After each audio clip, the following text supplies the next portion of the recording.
is Juninandi and welcome to my channel. Today I'll be sharing about the jobs that I've done. And before we get into it, please subscribe and turn on the notification bell so that you do not forget. I got to campus, that was back in 2019. And funny thing about me, or that obvious thing about me, I've always found myself working in hospitality.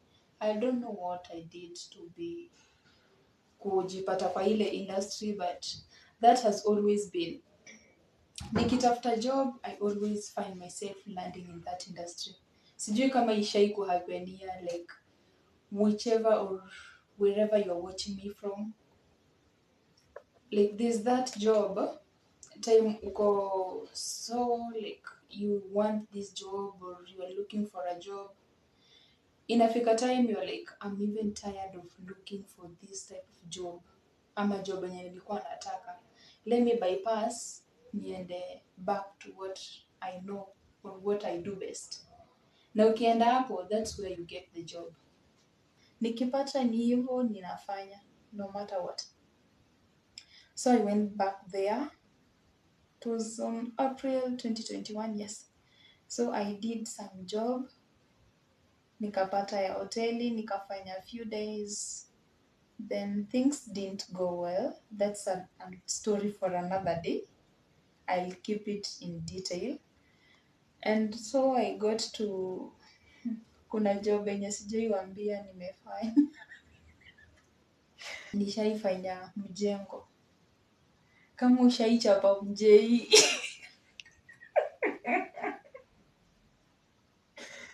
That's something like most of the people are not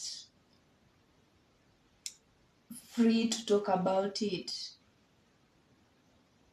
It's just a lot, even for a man to talk about doing Mjengo. It's not an easy thing, because as for me, when I look back at myself, I'm like, girl, you're a go-getter. And it was the hardest part of my life because I did that job for 1 good month.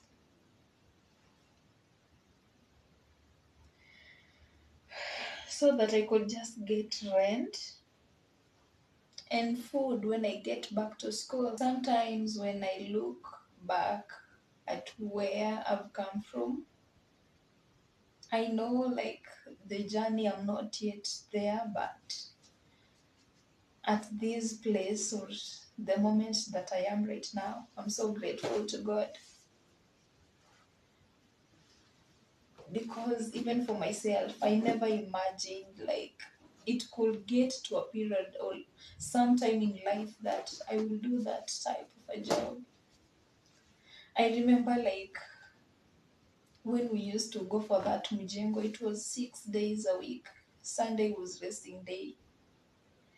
And so we would wake up in the morning, like we head to the Mjengo, like we were expected to be there by 7 sharp in the morning. So tungetoka hao from 6:30 heading to Kahawa Sukari. The place was Kahawa Barracks during that time.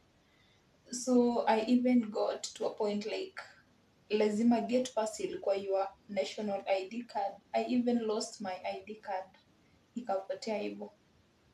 And during that kupotea, like I was not allowed to get like to the workplace without the identity card. So I had to also like nikapanda kwenda tao hivyo kutafuta waiting card, na hiyo ni the first week nishapoteza ID.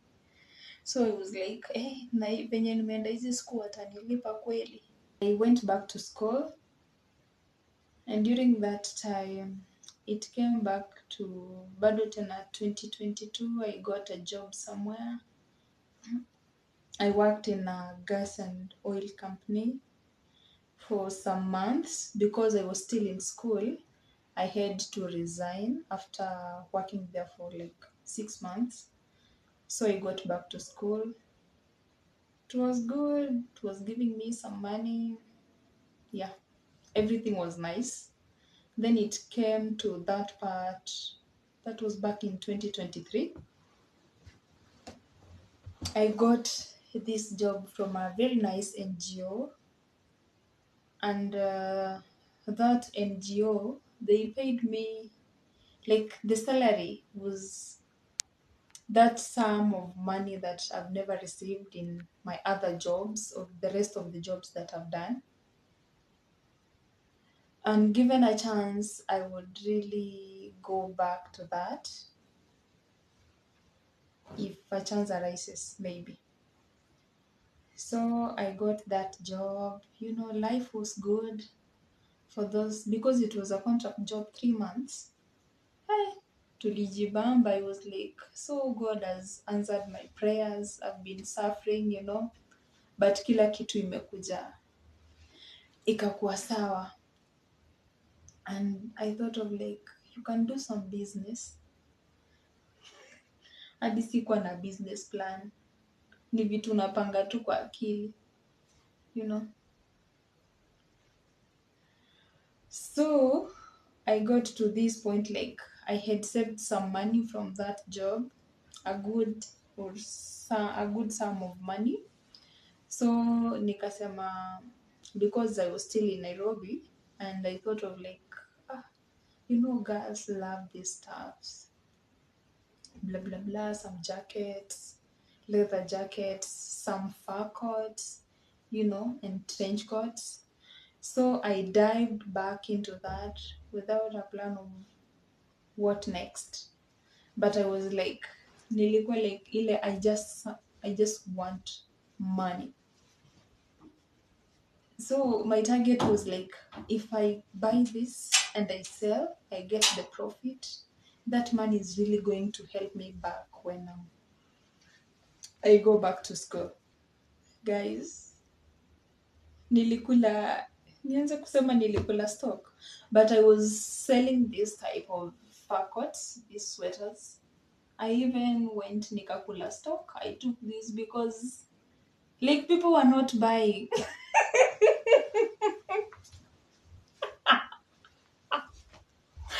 Guy, and these sweaters are very of nice quality. I really love them. I took this one. I think I had bought like around 10, let me say 10 fur coats. Yeah, they were around 10. There's this other one here. It's black. Yeah, so I took these two, and from the 10, I think I had sold like around four or five. And those 5, I did the 5th one. I had to sell it at a throwaway price. I had a friend in Nairobi, and I told her, like, I'm going back to school, and these sweaters that I bought, I've not sold all of them.